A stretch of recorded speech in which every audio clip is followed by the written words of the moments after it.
Alrighty, hey guys, this is JC Bowers. We're at Wabash, and today we're going to talk about tomatoes. I think tomatoes and watermelons are the things that I love to talk about the most, and right now we're doing tomatoes. So for those of you that couldn't wait, just like myself, and wanted to get your 4 inches early, I get it. We have a few varieties right here that do really well in our climate zone.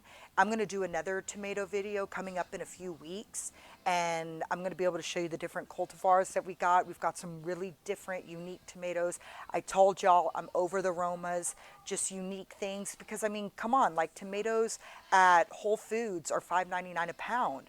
So for heirlooms, so if we're able to grow our own, rock on and keep it going. So what we have here is the Sweet Million. It does really, really well here in our climate. You can just pick it off like candy. Same with the Matt's Wild Cherry.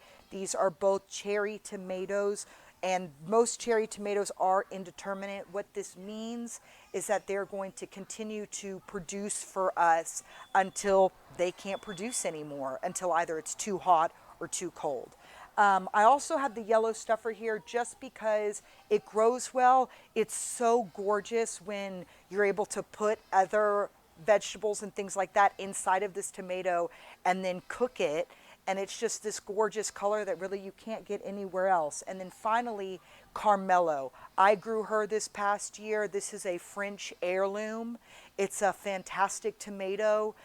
It's a red tomato. It's not as dark on the inside as like the Black Krim, which is another fantastic tomato.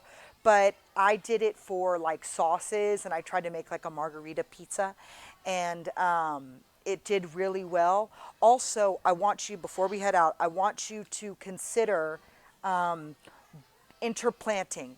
What I mean by that is I want you to try to plant some tomatoes with some basil, and then maybe have some peppers nearby.